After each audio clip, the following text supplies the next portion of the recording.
My writing chamber is a haven of quiet reflection and creative chaos. The stone walls, lined with shelves crammed with centuries-old journals, stand alongside artifacts, curiosities, and preserved exotic creatures. My oak desk, scarred from countless writing sessions, sits by a shuttered window. On it are scattered letters, a crystal orb, and various writing and bookbinding tools. The fireplace crackles with blue wood flames, casting a soft blue hue across the room.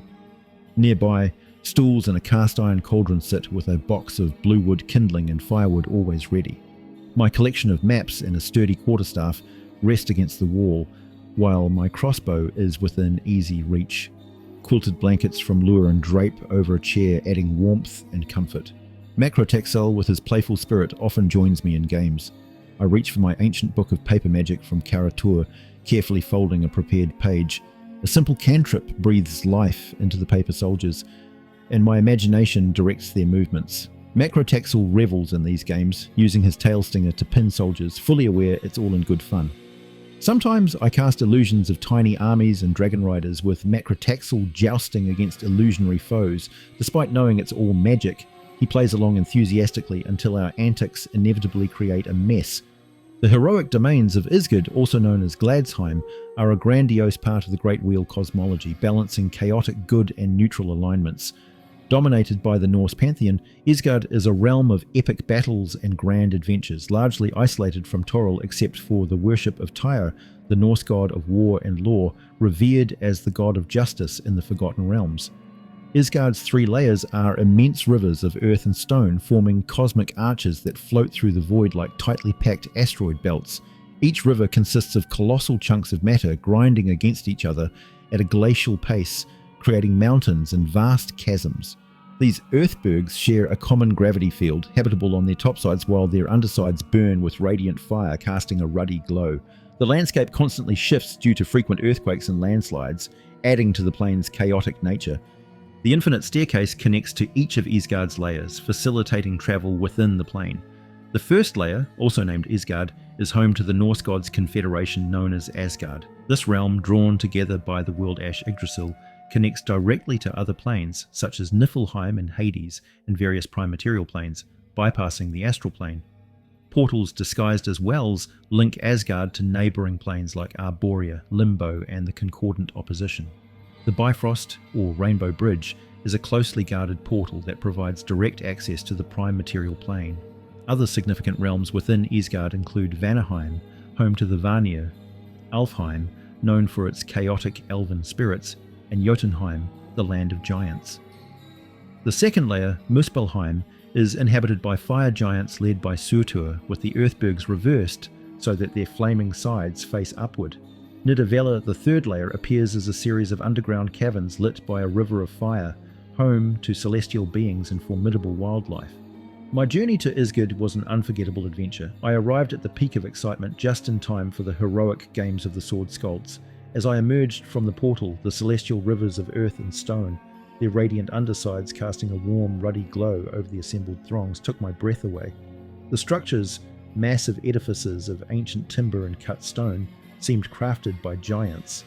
The landscape was epic and wonders abounded, but my attention was immediately captured by the groaning tables full of an incredible banquet. Whole oxen roasted over crackling banks of coals, alongside an array of culinary delights, both simple and complex, in staggering quantities. I've seen some heroic feasts in my time, but this one was truly worthy of the halls of the gods. The Heroic Games is a legendary event in Isgard, attracting the greatest adventuring battle bards from across the multiverse. These sword skalds have earned their places in the afterlife through feats of unparalleled bravery and skill. The objective of the games was simple yet deadly: navigate a death trap dungeon and emerge victorious, claiming the prized golden helm as their reward. This helm was no ordinary artifact. It was imbued with powerful magic, a relic from a time long past.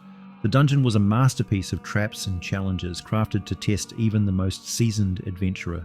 Each room presented a new puzzle or peril, and I marveled at the intricate designs reminiscent of classic dungeon crawls from across the multiverse. The Sword Skalds moved through these challenges with a mix of bravado and caution, their bardic skills and martial prowess on full display. One particularly daring skald, a dwarf named Hjalmar, stood out in his battle with a band of spectral warriors. It wasn't just his formidable battle prowess and well-designed equipment that impressed me, but the style with which he fought.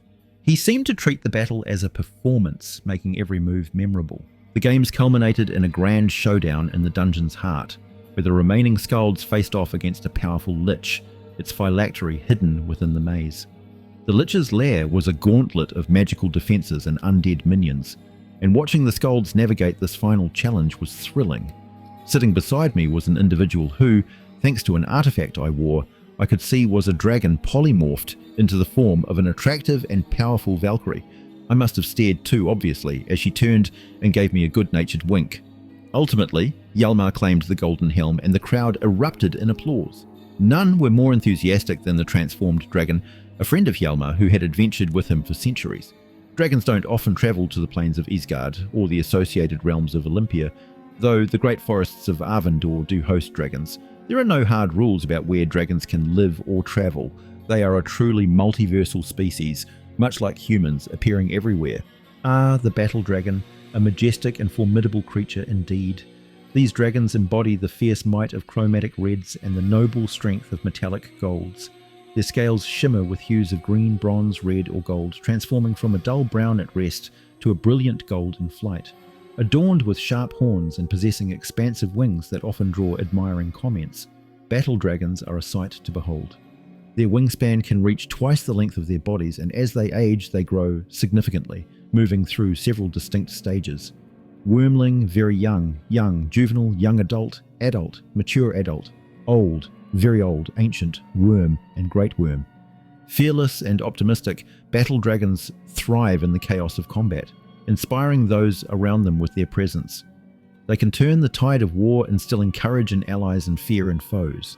Among their notable abilities, their bite delivers radiant damage and weakens foes, while their allies gain attack bonuses.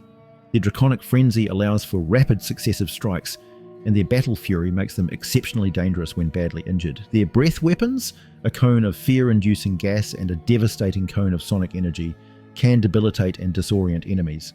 Additionally, battle dragons possess spell-like abilities, which they use to protect and support their allies, casting spells like Aid, Hero's Feast, Protection from Evil, and Shield Other.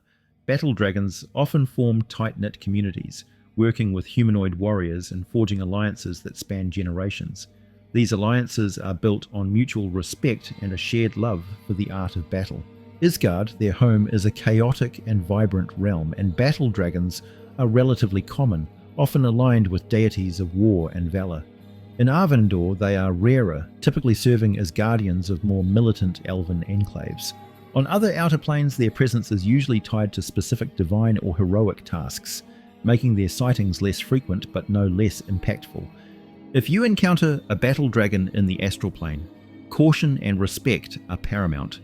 These dragons are not only powerful, but also shrewd tacticians. They engage in aerial battles with red dragons allied with the Githyanki, using their breath weapons and superior agility to outmaneuver their foes. The sonic energy of their breath weapon can shatter the concentration of Githyanki spellcasters, while their fear gas disrupts enemy ranks.